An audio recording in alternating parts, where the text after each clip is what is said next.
ఓర్పు కోల్పోవటం వల్ల తెచ్చుకునే దరిద్రాలు ఇవన్నీ కూడా. కొద్దిగా ఓర్పు సహనాలు పాటించి, కొంచెం సంయమనం పాటించి, సేవకులైనా, విశ్వాసులైనా, పరిచారకులైనా, పరిచారకురాండ్రైనా, ఎవరైనా, భౌతికమైన విషయాల్లో చెప్తున్నాను నేను, దేవుడు అన్యాయస్తుడైతే కాదు, దేవుడు న్యాయవంతుడు. తనకు మొర్రపెట్టి తన వైపు ఓపికతో చూసేవారికి తగిన కాలం ముందు తప్పక సహాయం చేయవాడై ఉన్నాడు.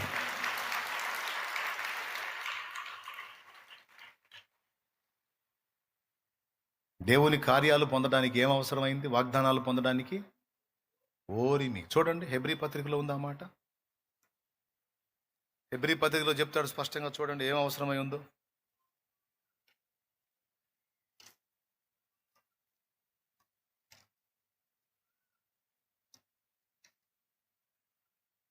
పదో అధ్యాయం 36వ వచనం చదువు నాయనా.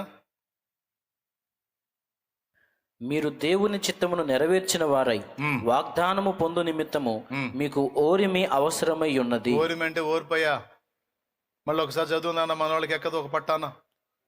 మీరు దేవుని చిత్తమును నెరవేర్చిన వారై వాగ్దానము పొందు నిమిత్తము మీకు ఓరిమి అవసరమై ఉన్నది. దేవుడు మీకు వాగ్దానం చేసినవి స్వతంత్రించుకోవాలంటే మీకు ఓర్పు కావాలి. ఓపికతో దేవునికి ఎదురు చూడాలి. తప్పకుండా దేవుడు కృప చూపుతాడు, సహాయం చేస్తాడు. చెప్పండి, నీ అప్పుల విషయంలో దేవుడు సాయం చేయలేడా? ఎప్పుడో ఓపికతో ఆయన సన్నిధిని కాచుకున్నప్పుడు, ఉండి ఉండి ఉండి ఒక్కసారిగా ఆయన ద్వారాలు తెరిచినప్పుడు నువ్వు వెతుక్కున్నా కనపడవు నీ అప్పులు.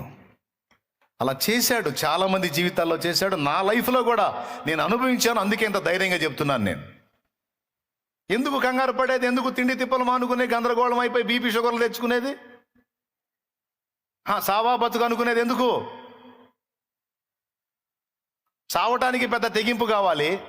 ఆ తెగింపు ఏదో సమస్యను ఎదిరించడానికి ఉపయోగించు. బతుకు, నిలబడు. సరే, 4 మాటలు అన్నారా, పడు. తిట్టారా, తిను. రేపటి రోజున నీకు సాక్ష్యం చెప్పుకోవాలంటే సాక్ష్యాలు కావాలిగా. దేవుడు అద్భుతాలు చేసినప్పుడు ఆ సాక్ష్యాలు చెప్పాలిగా. ఇదిగో ఇన్ని మాటలు పడ్డాను, ఈ విధంగా నన్ను దేవుడు నిలబెట్టాడని నువ్వు చెప్పడానికి ఒక సాక్ష్యం కావాలిగా సోదరా. సాక్ష్యం కావాలిగా సోదరా.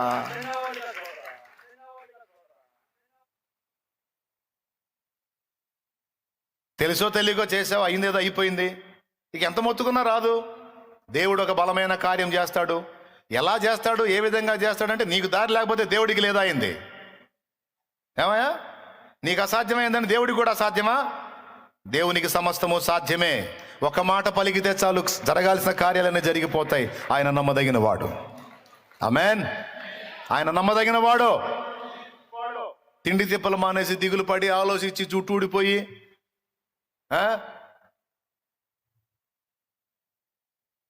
అవసరంలా. నేను దేవునికి వెళ్ళి కాచుకున్నాను, దేవుడు కార్యాల కోసం చూస్తున్నాను. నా తండ్రి ఏదో ఒక విధంగా నాకు దారి చూపిస్తాడు. ఆ నిర్ణయ కాలం వచ్చేంత వరకు నేను ఓపిక పడతాను. నేను ఆత్మహత్య చేసుకోను, నేను ఇంటి వాళ్ళని ఇబ్బంది పెట్టను, బయట వాళ్ళని ఇబ్బంది పెట్టను. నేను బ్రతికే ఉంటాను. నా దేవుడు నా పక్షాన కదిలేంత వరకు ఆయనకే మొర్ర పెడతాను. తిడితే తిట్లు తింటాను, కొడితే దెబ్బలు తింటాను, నా ముఖం మీద ఊస్తే ఊపించుకుంటాను. ఎందుకంటే ఇవన్నీ నాకు సాక్ష్యాలు చేస్తానన్నాడు నా దేవుడు. ఇవన్నీ నాకు సాక్ష్యాలుగా నిలబెడతానన్నాడు నా దేవుడు. నేను ఆ మాట నమ్ముతా, యేసయ్య మాట నమ్ముతా అని పట్టుబట్టాలి. అంతేగాని చచ్చిపోతే పోయిద్ది, ప్రాణం తీసుకుంటే పోయిద్ది, ఈ మాటలు పడలేను, ఈ మాటలు అనుభవించలేను అంటే మరి అద్భుతాలు ఎట్ట చూస్తావు? ఇంకేం విశ్వాసం నీది? ఎదురు చూడాలి. ఎప్పటిదాకా అంటే దేవుడు కదిలిందాకా ఎదురు చూడాలి.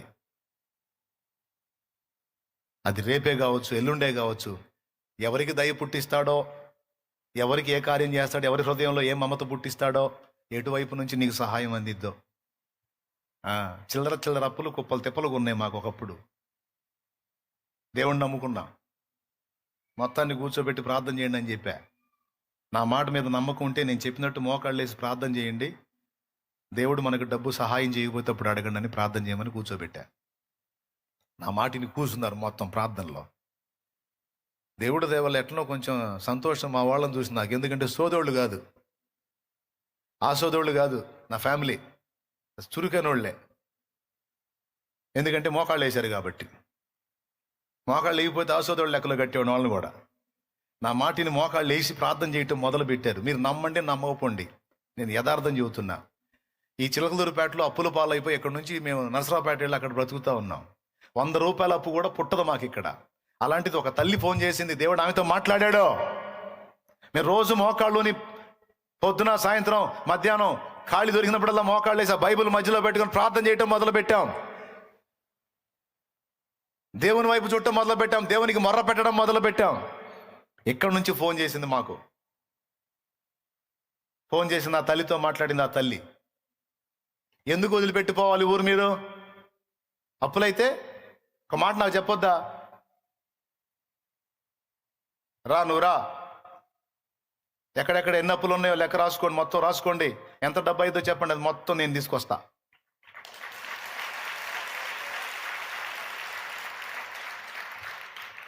కాదు, సంవత్సరాలుగా మా దగ్గర తీసుకున్నారు, ఇచ్చారు. మీరంటే మాకెంతో నమ్మకం ఉంది. ఎందుకు అట్లా వెళ్ళారు? రండి అంటే మొత్తం లిస్ట్ రాసుకున్నాం, ఎవరెవరికి ఇవ్వాలో ఎంతంతో మొత్తం ఒక కుప్ప అయితే రాసుకున్నాం. మరి అప్పులంటే కుప్పలే అవుతాయి, మరి మామూలుగా కావు. రాసి పెట్టుకున్నాం. రాసిపెట్టి టోటల్ అమౌంట్ ఎంత అంటే మొత్తం కర్రల సంచికి డబ్బుల కట్టలు పేర్చుకొని వచ్చిందండి. కర్రల సంచి ఉంటుందే, ఆ సంచికి డబ్బుల కట్టలు పేర్చుకొని వచ్చి రోడ్డు పక్కన నిలబడింది. మేమేం మళ్ళీ వస్తువులు కూడా తాకట్టు పెట్టలా. ఎవరన్నా ఇస్తారు? ఆ దేవుడు గదిలేడు, మరేంది?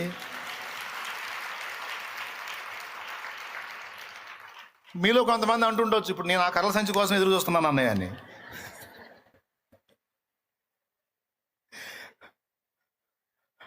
తప్పకుండా కదిలిస్తాడు ఆయన. ఆయన తలుచుకుంటే కార్యం జరగనే ఉంది.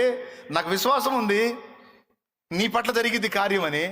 అట్ట కదిలిస్తాడో, ఇంకొక రంగం కదిలిస్తాడో, ఇంకొక రంగం కదిలిస్తాడో, ఇంకొక రంగం నీకు అవకాశం ఇస్తాడో. నా దేవుడు లేడా? ఆయన అన్యాయస్తుడా? ఆయన కొరకు ఓపికతో కాచుకున్న వాళ్ళని సిగ్గుపరిచినట్టు చరిత్రలో లేదే. నేను నమ్మిన వానిని ఎరుగుదును, సిగ్గుపడనెన్నడు. నేను నమ్మిన వానిని ఎరుగుదును, సిగ్గుపడనెన్నడు, సిగ్గుపడనెన్నడు. నన్ను బలపరచువాని యందే సమస్తము నే చేయగలను. నన్ను బలపరచువాని యందే సమస్తము నే చేయగలను. చేస్తాడు. ఎంతమందికి విశ్వాసం ఉంది? అప్పులో ఎంతమంది ఉన్నారు? చేతులు ఎత్తండి. ఆహా, మొత్తమా? వందనాలు. సరికంతా అదే మందే. అట్లయితే ఏం పర్లా, నీకోసం కూడా కర్రల సంచి పంపించగలడు ఆయన. నిజమండి. ఇల్లు తిరిగి పంచాం, సొంత సొమ్ములాగా. ఆమె సొమ్ము పాపం. అప్పు కడతంటే తీసుకునే వాళ్ళు దిమ్మరపోతున్నారు. డాడీ మీకు ఎంత డబ్బు డాడీ అండి? దేవుడు ఇచ్చాడు, తీసుకో, నా కాగితాలు మాకి. అడిగినోడు కల్లా అదే సమాధానం. వాళ్ళు ఆశ్చర్యపోతున్నారు, వాళ్ళు ఫిక్స్ అయిపోయారు వీళ్ళు కట్టలేరని. కానీ తీసుకెళ్ళి అంత పెద్ద అమౌంట్లు ఇస్తా ఉంటే మైండ్ పోతుంది వాళ్ళకి. దేవుడు కార్యం చేశాడు. ఒకటే సమాధానం, ఎక్కడే మీకంటే దేవుడు ఇచ్చాడు, తీసుకో. ఎక్కడైతే నీకంటే డబ్బులు తీసుకొని మా కాగితాలు మాకి తీసుకొచ్చి, మరి అంత నమ్మి ఇచ్చింది కదా తల్లి పాపం. ఈ కాగితాలు ఆమె దగ్గర పెట్టి, మా ఇంటి స్థలం కాగితాలు ఇవన్నీ పెట్టి తడవకింత కష్టపడి తీరిస్తే చివరిలో ఒక 35,000 ఏమో ఆమె వదిలేసింది. 35,000 అంటే దాదాపు 45,000 ఏమో వదిలేసింది. అవసరం లేదు కట్టొద్దని. చూడు ఎట్ట మాట్లాడాడో. ఆయన ఉన్నాడా? కాకపోతే మనకు ఓపిక లేదు. అనేవాడిని అన్ని, తిట్టేవాడిని తిట్టని, ఒక మాట పడు, రేపు సాక్ష్యం ఏం చెబుతా? ఎవ్వడు ఏమనకుండా, ఏ నొప్పి తగలకుండా, అసలు ఏ ఇబ్బంది లేకుండా అంతా ప్రశాంతంగా సాగిపోతే, మరి దేవుడు ఇలాంటి స్థితిలో నాకు ఇలాంటి కార్యాలు చేశాడని సాక్ష్యం ఏం చెబుతావు? నీ తలకాయ సాక్ష్యం చెప్పాలిగా. ఇప్పుడు నేనేం చెప్పేవాడిని ఏమి లేకపోతే, ఇప్పుడు ఉంది కాబట్టి, అనుభవించాను కాబట్టి సాక్ష్యం చెప్తున్నా, లేకపోతే ఇక నా తలకాయ చెప్పాలి, నేనేం చెప్పాలి? ఇక ఖచ్చితంగా సాక్ష్యం కోసం నీ జీవితంలో కొన్ని అనుమతిస్తే సంతోషంగా స్వాగతించు. ఫ్రీగా మాట్లాడుతాను ఏమనుకోవద్దు, మామూలుగా ఎక్కదు, అందుకని చెబుతున్నా. ఇప్పుడు చెప్పు, సావు బతుకు అంటావా? సత్యపోయిద్ది అంటావా? దేవుని పాదాల దగ్గర దీన మనసు కలిగి కూర్చో. ఆయన కృప చూపకపోతే అప్పుడు అడుగు. నిర్ణయ కాలం ముందు తప్పనిసరిగా నా తండ్రి నీ పక్షాన కదులుతాడు. మనుషులు మనల్ని మోసం చేస్తారు, డౌట్ లేదు. మనుషులు మనల్ని ఖచ్చితంగా మోసం చేయొచ్చు, చేస్తారు, మానవ నైజం అది. కానీ ఆయన మోసం చేయటం. మనుషులు నమ్ముకుంటే సిగ్గుపరుస్తారు, డౌట్ లేదు. కానీ ఆయన సిగ్గుపరచడు. నీ బిడ్డ మారలేదా? ఏం కాదు, మోకాళ్ళే.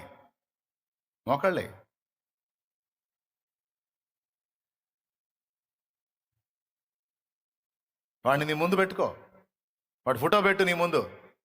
రోజు వాడిని దేవుడికి అప్పచెప్పు.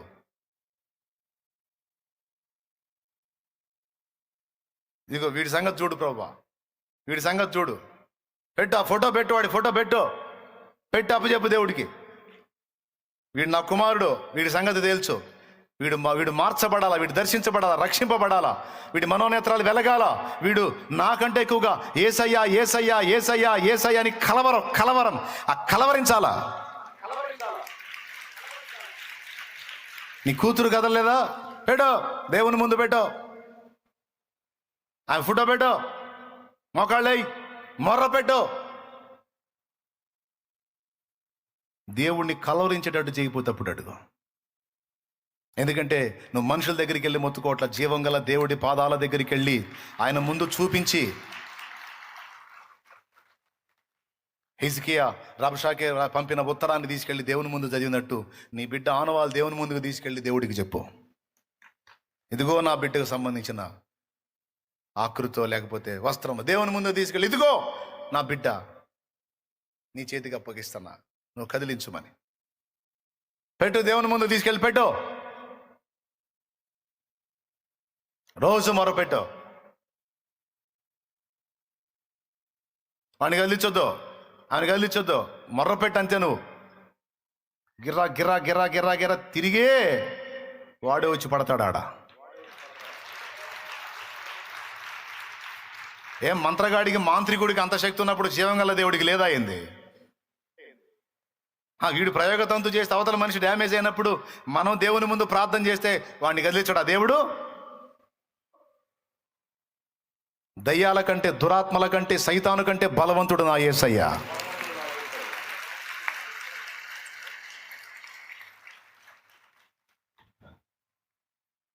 ప్రతి విషయంలో ఓపికతో దేవుని ముందు మోకాళ్ళని ఓపికతో నువ్వు కాచుకో.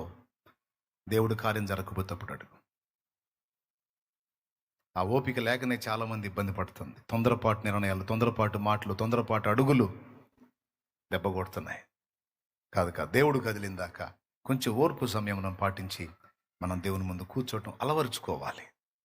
ఆవేశపడకూడదు. కొంత నేర్పాడు దేవుడు నాకు, లేకపోతే మామూలుగా ఉండేది కదా మన హడావుడి. దేవుడు ఫస్ట్ నుంచి చెప్పుకుంటూ వచ్చాడు, వెయిట్ ఆగురా, తొందరపడగా ఆగునాను అనుకుంటూ వచ్చాడు. దేవుడి కృపలో ఆగుతా వచ్చాను. ఒక్కొక్కటి టైం వచ్చినప్పుడు కార్యాలు చేసుకుంటా, తగిలితే తగలాల్సిన దగ్గరికల్లా తగిలేటట్టు చేశాడు దేవుడు. దేవునికి స్తోత్రం కలుగును గాక. ఆయన తగిలిచ్చాడు. మనం వస్త్రములు చించుకున్న ఏం ప్రయోజనము? ఆవేశపడి. ఎంతమందికి విశ్వాసం కలిగింది? మరి ఓపికతో ఎదురు చూసే మెట్లోకి వస్తారా? తొందరపడతారా? చేస్తాడా చేయడా? భౌతికంగా ఏదైనా సంతాన విషయంలోనైనా నువ్వు దేని కోసం అడుగుతున్నావు దాని విషయంలో ఓపికతో దేవునికి మొర్రపెట్టి ఎదురు చూడు. కొంతమంది పిల్లలు లేరు అని బాధపడతారు. నీకు మంచి మనసు ఉందా? సరే, నీకు పుట్టకపోతే ఏ తల్లి కన్న బిడ్డైనా దిక్కులేని బిడ్డను తెచ్చుకొని పెంచు. నీ బిడ్డకు నువ్వు పాలిచ్చి పెంచి పెద్ద చేస్తే అది బాధ్యత. ఎవరో కన్న తల్లి బిడ్డను తీసుకొచ్చి నువ్వు పెంచి పెద్ద చేస్తే అది సేవ. ఏది ఉత్తమం? మీకు తెలుసా? చాలామంది పిల్లలు లేని గొడ్రాళ్ళు అలాంటి నిర్ణయం తీసుకున్న తర్వాత వాళ్ళకి సంతానం కలిగింది. నా కళ్ళతో చాలా మంది చూశాను, నేను వాళ్ళకి ప్రార్థన కూడా చేశాను. వాళ్ళకి సంతానం కలగనందువల్ల వాళ్ళు ఏం చేశారంటే, ఇక వాళ్ళు పిల్లలు అనే ఆలోచన పక్కన పెట్టి దిక్కులేని బిడ్డను తీసుకొచ్చుకొని పెంచడం మొదలుపెట్టారు. అలా ఎప్పుడైతే ఇంకొక బిడ్డను తెచ్చుకొని పెంచి ఆ బిడ్డని ఆదరించడం మొదలు పెట్టారో, దేవుడు ఆమె గర్భాన్ని ముట్టాడు. అంటే ఆ సేవకు మెచ్చి ఆమె గర్భాన్ని ముట్టాడు. ఆమె సంతానం అయితే అయింది. మీరు కూడా ఇనే ఉంటారు, చాలామంది జీవితాల్లో చూసే ఉంటారు. ఫలానా బిడ్డను తెచ్చి పెంచుకున్న తర్వాత వాళ్ళకి పిల్లలు పుట్టారు అనే సాక్ష్యాలు మీరు లోకంలో వినే ఉంటారు. పుట్టకపోని కన్న ప్రేమ కన్నా పెంచిన ప్రేమ గొప్పదే అంటారు కదా. ఏ తల్లి కన్న బిడ్డ దిక్కులేని బిడ్డను తెచ్చుకోమా. కన్నబిడ్డలే గ్యారంటీగా చూడాలి ఈ రోజుల్లో. బయట వాళ్ళది ఏముంది, ఏమో వీలైతే కన్నవాళ్ళకంటే బయటోడే చూడవచ్చు, బయట అమ్మాయి చూడవచ్చు. ఎందుకంటే దాన్ని కళ్ళు తెరిసిన దగ్గర నుంచి నువ్వే తల్లివి, నువ్వే తండ్రివి కాబట్టి నిన్నే ప్రేమించి నిన్నే హత్తుకునే అవకాశం ఉండదని ఎందుకు అనుకుంటున్నావు? ఆ విధంగా దేవుడు నీ గర్భాన్ని మూసి ఇంకొక బిడ్డకి నీ ద్వారా ప్రేమ దొరికేటట్టు చేయాలని సంకల్పించాడేమో. దేవుని ప్రణాళిక నీ విషయంలో అది అయి ఉందేమో. దాన్ని ఎందుకు గుర్తించవు? నేనే కనాలని నువ్వు మొరాయిస్తున్నావు. ఏమో నీ ద్వారా ఇంకొక బిడ్డను ఆదరించేటట్టు దేవుడు నీ మీద ఉద్దేశాన్ని కలిగి ఉన్నాడేమో. అదే నీకు సొంత బిడ్డ పుడితే నువ్వు ఆ బిడ్డను ఆదరించలేవేమో. నీ ద్వారా ఇంకొక బిడ్డకి ఆదరణ దొరికినట్లు దేవుడు అట్లా నిన్ను డిసైడ్ చేశాడేమో. అలా ఎందుకు అనుకో? అలా దేవుడు నీ చేతికి తీసుకొస్తే ఏదన్నా ఒక బిడ్డను చక్కగా పెంచి పెద్ద చేయి. దేవుడు దయగలిగితే నీ గర్భాన్ని ముట్టి నీకు కూడా సంతానాన్ని ఇస్తాడు. ఇయ్యకపోయినా ఆ బిడ్డను పెంచు. వేరే తల్లి కన్న బిడ్డను నువ్వు పెంచితే అది సేవ. నీ కన్న బిడ్డను నువ్వే పెంచి పెద్ద చేస్తే బాధ్యత గొప్పదా, సేవ గొప్పదా? పెద్దగా చెప్పండి. మైండ్ పనిచేసిన వాళ్ళు మళ్ళీ ఒకసారి చెప్పండి. సేవే గొప్పది కదా.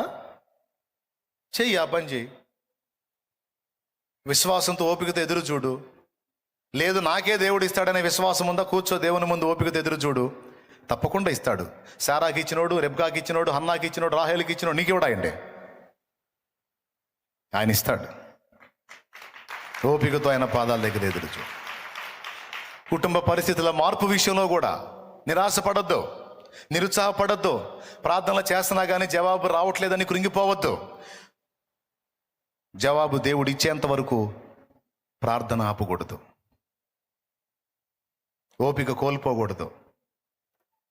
నీ ఓర్పును చూడని దేవుణ్ణి, నీ ఓపిక, నీ సహనం, నువ్వు కార్యం లేట్ అయినా కూడా విశ్వాసం వదిలిపెట్టకుండా, కార్యం ఆలస్యమైనా కూడా నువ్వు విశ్వాసంతో దేవుని కోసం చూస్తా ఉన్నావు చూడు, తెగ నచ్చుతావు నువ్వు దేవునికి. నీ మొండితనం చూడని దేవుణ్ణి, నీ ఓర్పును చూడని దేవుణ్ణి. అది అన్ని విషయాలలో వర్తిస్తుందండి. ఇదే సేవలో కూడా ఇదే వర్తిస్తుంది. సేవ చేయడానికి పూనుకున్నావు, మొర పెడుతున్నావు, మొత్తుకుంటున్నావు, కష్టపడుతున్నావు, ప్రయాసపడుతున్నావు, కొంత ఫలం చూసావు, ఇంకా ఫలం చూడాలని ఆశపడుతున్నావు, కానీ జరగట్లేదు. Don't worry. ఆయన సన్నిధిలో ఓపికతో కాచుకోనుండు. నిర్ణయ కాలం వచ్చినప్పుడు పట్టజాలన్నంత విస్తారమైన ఆత్మల్ని ఆయన సమకూరుస్తాడు. దేవునికి స్తోత్రం కలుగును గాక. తప్పకుండా కృపనిస్తాడు. ఆఖరి మాట, ఆత్మీయ జీవితంలో కూడా నువ్వు పడతా లెగుస్తా ఉన్నావు. ఓకే, కొంతమందికి ఇది ఒక డౌట్ ఉంటుంది. మరి ఎట్లా నా ఆత్మీయ జీవితం స్థిరంగా లేదు, 4 రోజులు ఆత్మీయంగా బలంగా ఉంటే 5వ రోజు నేను తేడా పడుతున్నాను, మళ్ళీ బలహీన పడుతున్నాను, దేవుని దగ్గర రావాలంటే ముఖం చెల్లట్లా. నేను చెప్తున్నాను నీకు ఒక సలహా. ఓకే, ఆత్మీయ జీవితంలో పడతా లెగుస్తా ఉన్నావు, కానీ నువ్వు పడతా ఉండాలి అని అయితే అనుకోవటం లేదు. స్థిరంగా నిలిచి ఉండాలని అయితే నీ గుండెల్లో ఆశ ఉంది, కానీ నిలవలేక పడుతున్నావు కొన్ని సన్నివేశాల్లో, కొన్ని ఘట్టాల్లో. అయితే దేవుడు దానికి నీకు ఇచ్చే సమాధానం ఏంటంటే, దీన్ని కూడా నువ్వు దేవుని ముందుకు తీసుకెళ్ళు. నువ్వు పడతా లెగుస్తా ఉన్న స్థితిలో దేవునికి దూరం కావాకు. పడతా లెగుస్తా కూడా నువ్వు దేవుని పాదాల దగ్గర కూర్చో. అంటే పడమని చెప్పట్లా నేను. పడతా లెగుస్తా ఉన్న స్థితిలో సాతాను ఏమంటాడంటే, ఏ ముఖం పెట్టుకొని దేవుని దగ్గరికి వెళ్తావు నువ్వు అంటాడు. వాడి మాట వినవాకు. నా దేవుడు నన్ను త్రోసివేయడు, నేను ఆయన పాదాల దగ్గరికి వెళ్తాను, ఆయనే నాకు ఆ బలాన్ని ఇస్తాడు, నేను నిలబడతాను.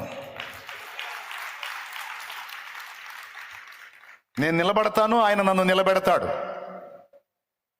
నువ్వు అలా కాకుండా దేవునికి దూరం అయ్యావు అనుకో, ఇక నువ్వు ఫిక్స్ అయిపోయావని అర్థం పడిపోవడానికి. అట్లా కాకుండా నువ్వు దేవుని దగ్గరికి పదే పదే వస్తున్నావు అనుకో, పోరాడుతున్నావు అని అర్థం. ఏమైనా అర్థమైందా నేను చెప్పింది? ఎంతమందికి అర్థమైందో చేతులు ఎత్తితే సంతోషపడతాను నేను కూడా. ఏమర్థమైంది? నీ అడుగులు జారిన వేళ సాతాను నీ దగ్గరకు చేరి దేవునికి దూరం కమ్మంటాడు. దూరం కావటానికి లేదు, ఆయన దగ్గరికి వెళ్ళాలి. ముంగమూరి దేవదాసయ్య గారు ఒక అద్భుతమైన మాట చెప్పాడు. పెద్ద ఎదవని అన్న ఫీలింగ్ నీకుందా? ఎదవని అన్న ఫీలింగ్ నీకుందా? నా భాషలో చెబుతున్నా. సరే, నువ్వు ఎదవ అయితే అయ్యావు, అట్లానే వెళ్ళి దేవుని ముందు మోకాళ్ళయ్య అన్నాడు. అట్లానే ఆ స్థితిలో నేను వెళ్ళి మోకాళ్ళయ్య అన్నాడు. నేను పెద్ద పనికి మాలిన దాన్ని, బలహీనరాల్ని అన్న ఫీలింగ్ నీకుందా? అట్లయితే నువ్వు ఆ స్థితిలోనే వెళ్ళి ఆయన దగ్గర మోకాళ్ళేయమన్నాడు. ఎలాంటి మాటో చూడండి.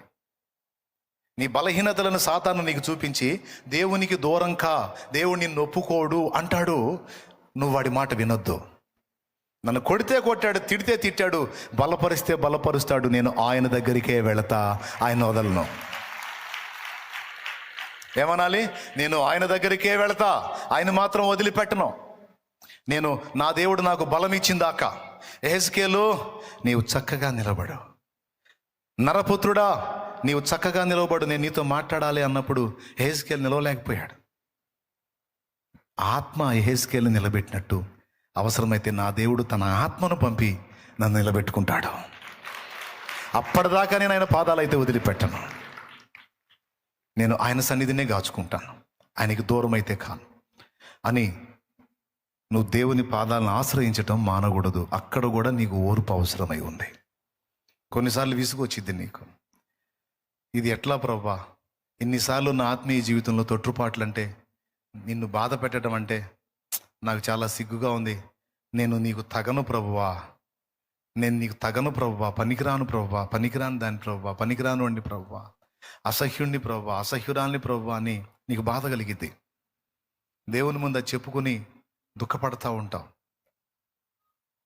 అయితే నేను చెప్తున్న సమాధానం ఏంటంటే, అలా అనుకొని నిన్ను నువ్వే అసహించుకొని దేవునికి దూరం కావాక, దేవునికి దూరం కావాక, ఆయన పాదాలను వదిలిపెట్టవాక. ఒక్కటే విశ్వాసం ఉంచు, ఖచ్చితంగా నువ్వు గెలుస్తావు. ఎందుకంటే నీ వల్ల కాకపోతే దేవుడు తన ఆత్మను నీలోనికి పంపైనా నేను నిలబెడతాడు. గడి నువ్వు గెలవలేకపోతే దేవుడు తన ఆత్మని యెహెజ్కేలులోకి పంపించినట్టు నీలోనికి పంపించైనా నిన్ను నిలబెడతాడు. అలా నిలబెట్టిన దాకా నువ్వు పట్టు వదిలిపెట్టద్దు. ఓపికతో ఆయన సన్నిధిలో కాచుకో. క్లియర్గా అర్థమైంది అనుకుంటాను. నేను బలహీనుణ్ణి అని నీకు అనిపించిన వేళ కూడా నువ్వు దేవుని పాదాల దగ్గరికి పో. నేను బలహీనురాలిని అనిపించిన వేళ కూడా నువ్వు దేవుని పాదాల దగ్గరికి పో.